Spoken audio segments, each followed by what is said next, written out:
Good morning. It's a beautiful sun in the Old Pueblo, and you're listening to KTTT Tucson. Thank you for spending a part of your New Year's Eve with us on your downtown Tucson community-sponsored, all-volunteer-powered rock and roll radio station.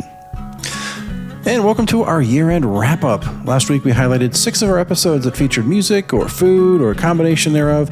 And this week we're going to focus on the history, culture, and those who share it with us. Today is December 31st, 2023. My name is Tom Heath, and you're listening to Life Along the Streetcar. Each and every Sunday, our focus is on social, cultural, and economic impacts in Tucson's urban core, and we shed light on hidden gems everyone should know about, from A Mountain to the University of Arizona and all stops in between. You get the inside track right here on 99.1 FM, streaming at downtownradio.org, also available on your iPhone or Android using our very own Downtown Radio Tucson app. If you want to interact with us on the show, best way is through Facebook and Instagram. And you can find more information about our show, past episodes, or contact us on our website, lifealongthestreetcar.org. And of course, we invite you to listen to our podcast, which is on all sorts of platforms out there.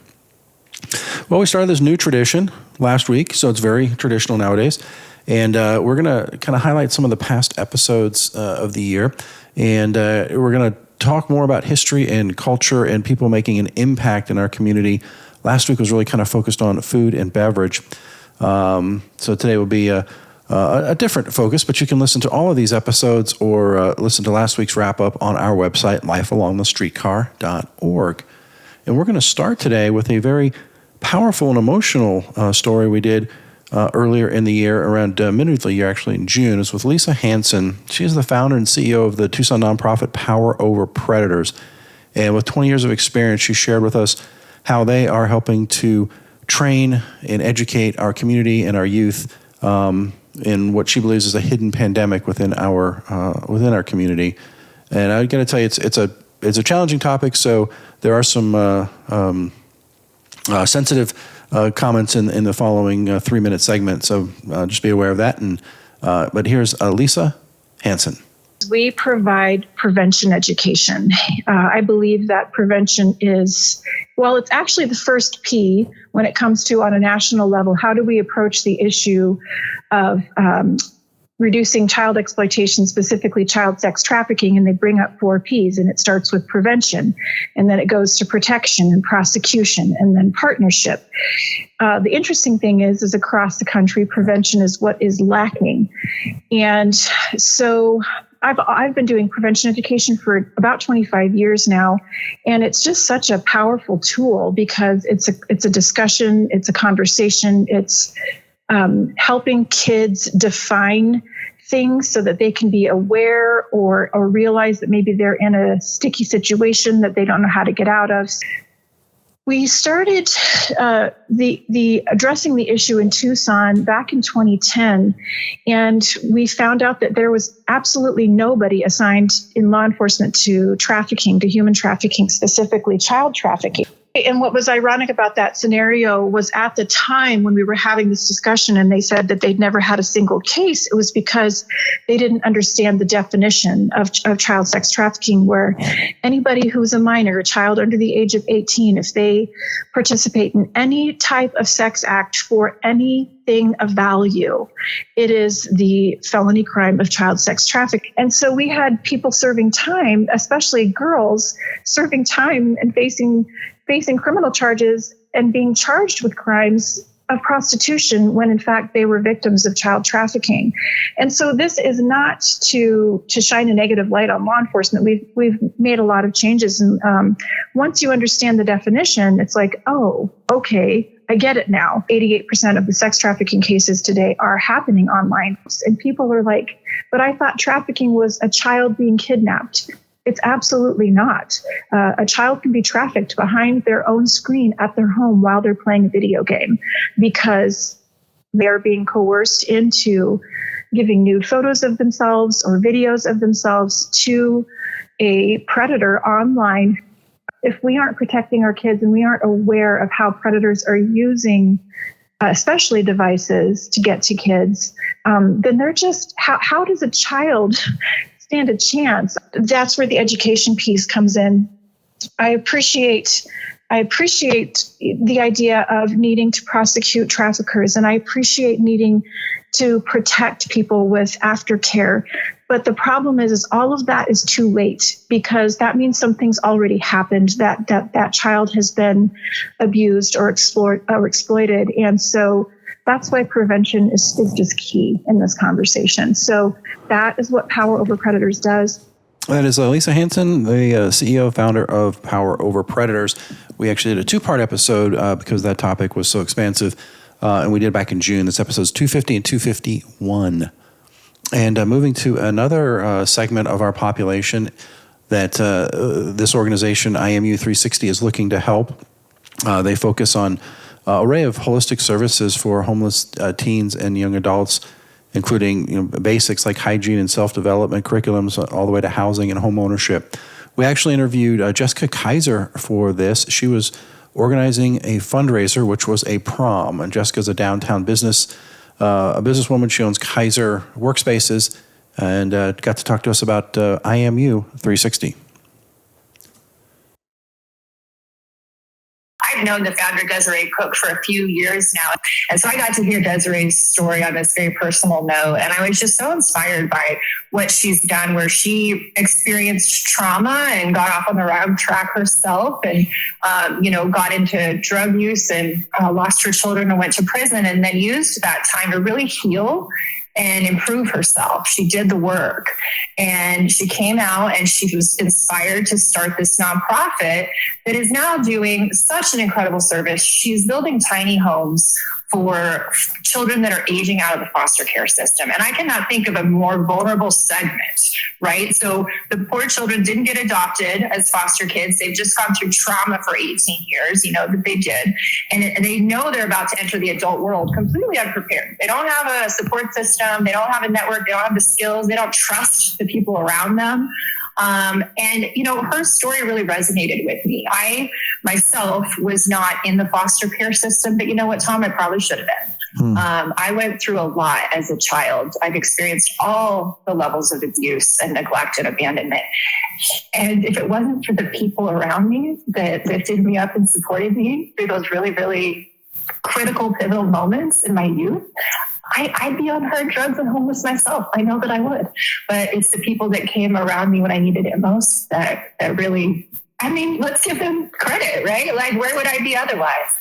So when she told me her story about what she's doing, I was really, really inspired. She's doing so many great things. She's building these homes. She also has it's called a hygiene pantry, where she's collecting shampoos and conditioners and various hygiene products. And she's doing backpack drives. And it's an incredible amount of effort that goes into the first thing that came to mind is we need to have an event. We need to show the community, first of all, what you've been doing. And second of all, what we're capable of when we come together. And I don't know if you've been to any of my parties, Tom, but they're off the hook.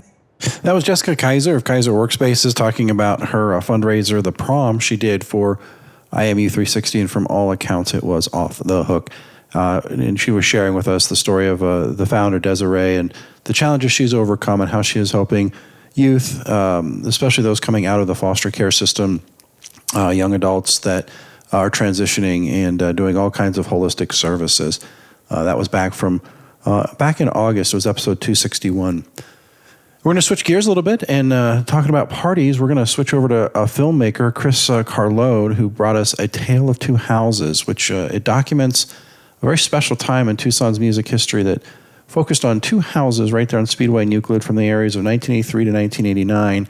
And we kind of talked to him about the genesis of this documentary and really what he was hoping to bring to our community. This is Chris Carlone back from July of 2023. When I first moved here, it was really when I first started playing music when I was like 16. But since music has always been one of the most important things in my life. And so coming here from Southern California, I thought, and I was 16, my immediate attitude was like, oh my gosh, I can't believe I was in, the mecca of like cool underground music. And now I have to move to this little desert town and this is awful. And I quickly found out that there was a thriving music scene here. And I just found my way in pretty quickly. And And one of the ways I found into that scene was through these two houses. And I was just a kid in high school living on the east side, but it was small enough that you could, if you were into underground music, that you could find each other in this sort of pre-digital age. And so, so I quickly found out that Tucson was actually really cool. And I quickly made friends and found out that people here were just actually great. I was like, oh, people are nice here. Yeah. So the houses are both still there, and they're on the corner of Speedway and Euclid. And they used to sit directly next to Tucson's only late night fast food restaurant called Greasy Tony's. And it's really interesting because Greasy Tony's had two locations at the time. One was in New Brunswick, New Jersey, and the other in Tucson, Arizona. Go figure. And so this little corner was not only one of the busiest corners in Tucson, street corners in all of Tucson, but you've got this sort of these two houses that became like sort of the epicenter of underground music in Tucson, sitting next to the only late night restaurant right in the middle of, the university area, which, there's just so much traffic and random people coming into Greasy Tony's, hearing music, going over to the houses. Basically be like 5 or 6 bands, and it would be a big party, and the whole thing would be like live on community cable. So luckily we've got these great footage that's just really amazing of house parties at 818. And as far as the scene goes, I've got footage from 3 different people that were at TCCC. And so we've got some great stuff of different bands from that time. But as far as the houses go, one of the houses I've got lots of great footage, and the other one, there is no footage. Amazing stories, but I employed some awesome Tucson illustrators to help tell the stories and give, visuals and pictures and animations as well. Documentary is called A Tale of Two Houses. That was Chris Carlone, the creator, director, and force behind making that. We are in the midst of our year-end wrap-up of history, art, and culture here on Life Along the Streetcar. We'll be back to finish up 2023 in just a moment. But first, I want to remind you that you're listening to Downtown Radio on 99.1 FM or streaming on downtownradio.org. This podcast is sponsored by the Mortgage Guidance Group and Nova Home Loans. If you enjoyed this podcast, keep listening or head over to lifealongthestreetcar.org for all of our past episodes, current events, and things to do while visiting Tucson. Tom Heath, NMLS number 182420. Nova, NMLS number 3087. BK number 0902429. Equal housing opportunity. Well, this is the very end of our final episode for 2023. For the last couple of weeks here, we've been highlighting some of the fun shows we've done earlier in the year. Today's focus has been on history, culture, people that are making an impact in our community. And so far, we've heard from the group at IMU 360, Power Over Predators, and A Tale of Two Houses. We're going to wrap up here with some fun creative types, and we're going to launch that with Brian Dahl. He's the guy who dances on Congress.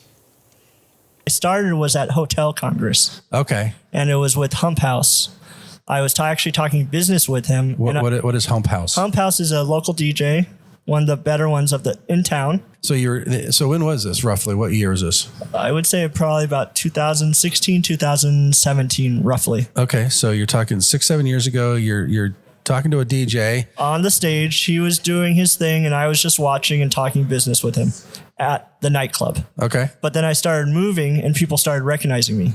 All right, so and said, "Hey, you're the guy who dances at Congress."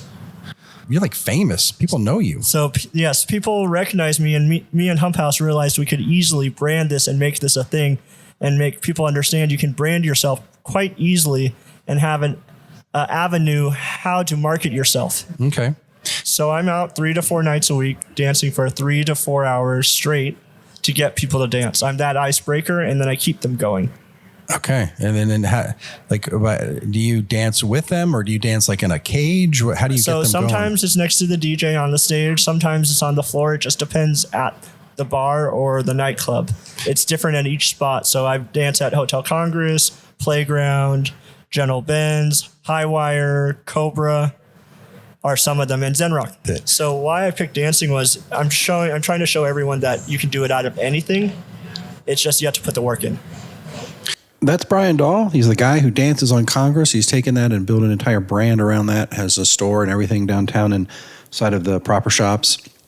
His interview talked a lot about, not a lot, but we touched upon his substance abuse problems that he had and the ways he'd overcome it.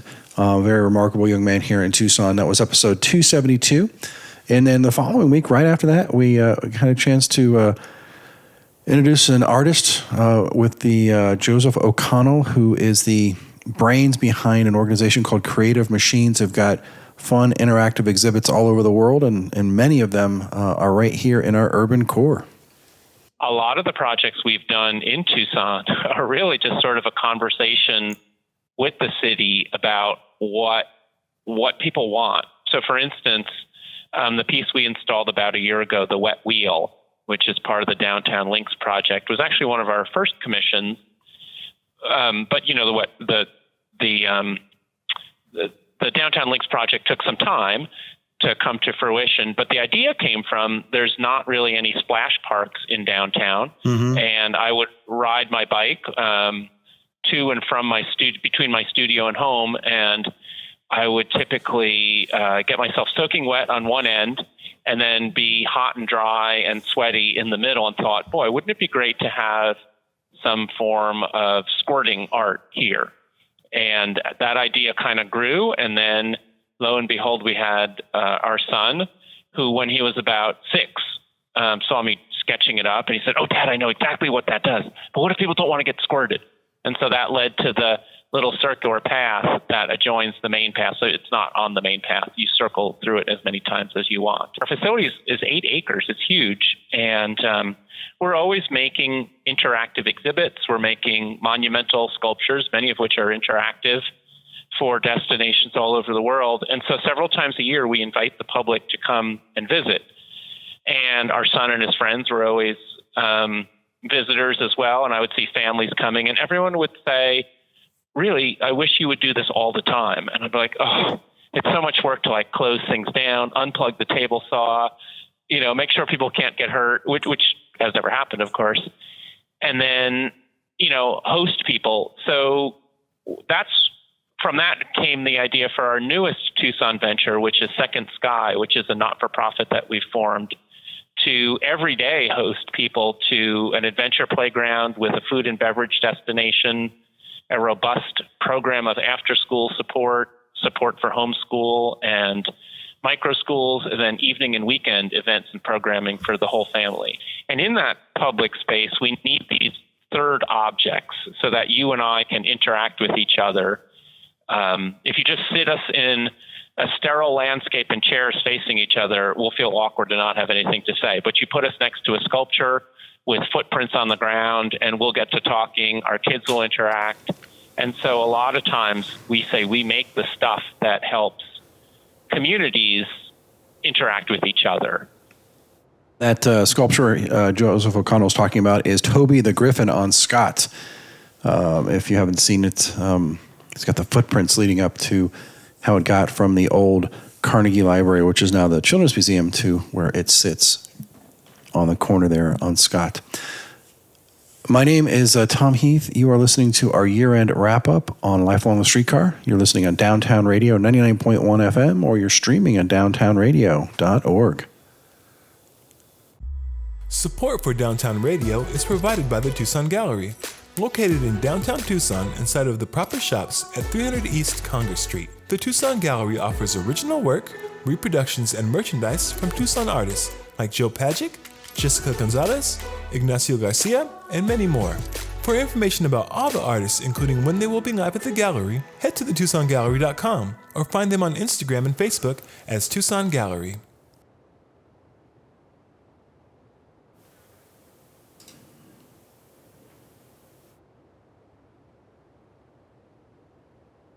Well, we're going to wrap up our wrap-up with the an intro to a show that I did back in June as we talked about a man who really shaped downtown. He passed away this year in June of 2023. His name is Donovan Durbin, and he was an icon in the downtown area. And as with many, we lost him at a very, very young age and way too soon. This was the introduction that we did back in on our show, episode 252, back from June 18th, honoring Donovan Durbin. One individual in particular who knew this area inside and out for many different reasons recently passed. We talked about that briefly last week. Donovan Durbin. He was an administrator for Park Tucson within the city for over a decade. And that's where I first got to know him. And then I found out through meeting him that he was so interconnected with the development of downtown since the 1990s and had this really love of the knowledge and history of downtown and was so eager to share it. And a lot of the enthusiasm that I got for Life Along the Streetcar sort of mirrors some of his paths. I didn't know it at the time, but as I got to know him, I realized that he and I were really kindred spirits about understanding the value and importance of the history and culture of who has come before us and why we are here and how that impacts where we're going. And if we lose sight of that, then it changes the direction of where we're going, and it's not a good path, in my opinion. So today I just want to talk a little bit about Donovan in case you have not heard, because I think he's someone that deserves the attention that he is getting, and it's sad that it took his passing for us to come together with this celebration. But as you walk through downtown, the Rialto, the Screening Room, the Fox Theater, all these places with marquees had his name up there with a thank you message and an appreciation for all of the work that he had done.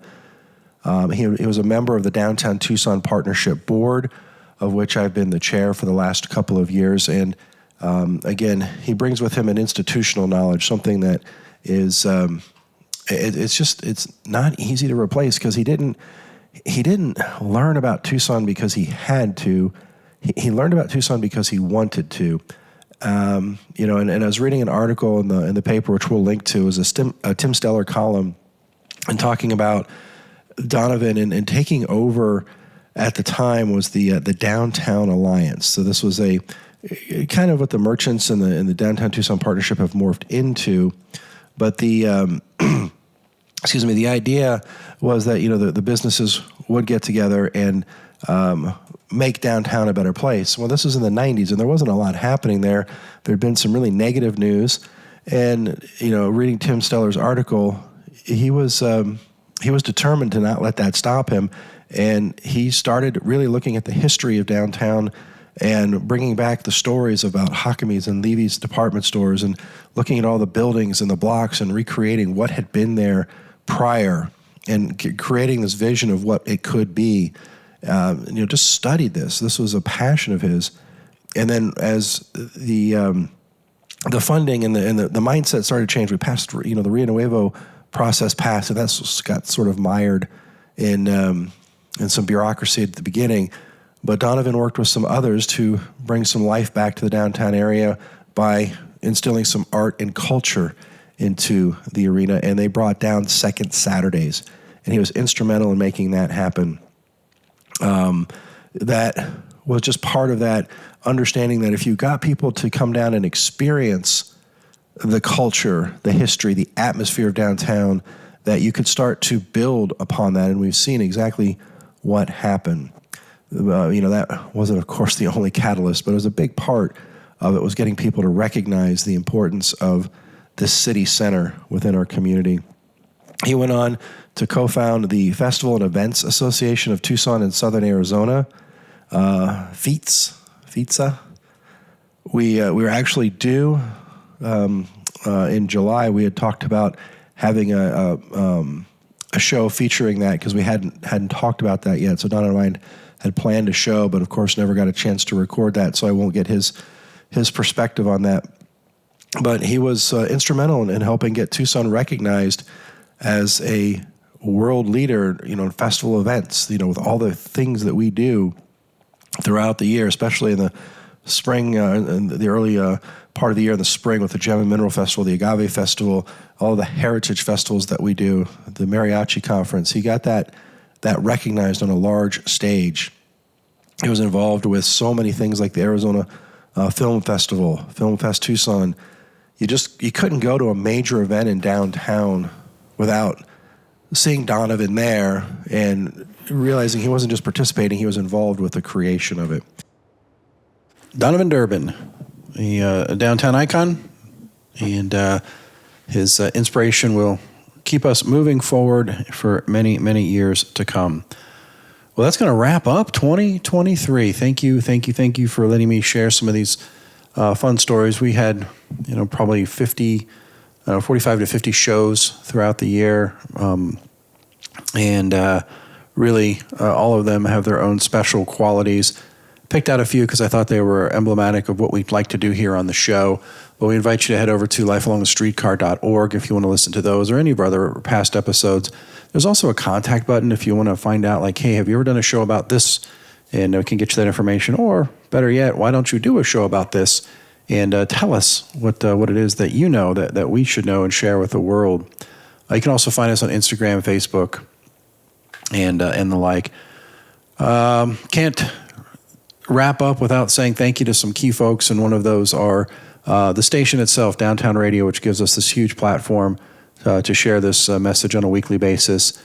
And we also want to thank the band Ryan Hood, who gives us the courtesy of allowing us to open every show that we've done since October of 2017 with their song, Dillinger Days. That's kind of a guide to the show now. I hear that song and I immediately think, I got to get on the air. But thank you to all those. Thank you for those of you that listen, and thank you to James Portis, who helps produce this and put this on throughout the year, does all that work behind the scenes. Someone that really deserves a lot more recognition than I give him on the show, and we're going to change that in 2024, James, because you definitely are a huge part of why we're so successful here. So thank you to the radio station. Thank you to James. Thank you to you, the audience. Thanks to everybody. It's been a good year, good wrap up. And we want to leave you with music today that has a tying theme to everything. It's about trains, it's about New Year's, and it's about Thomas. This is from a 2020 album called It's Christmas Time, put on by Thomas the Train and his friends. And the song is called New Year's Day with Thomas. And my name is Thomas. So I hope you have a safe new year, a great week, and then tune in next year for more Life Along the Streetcar.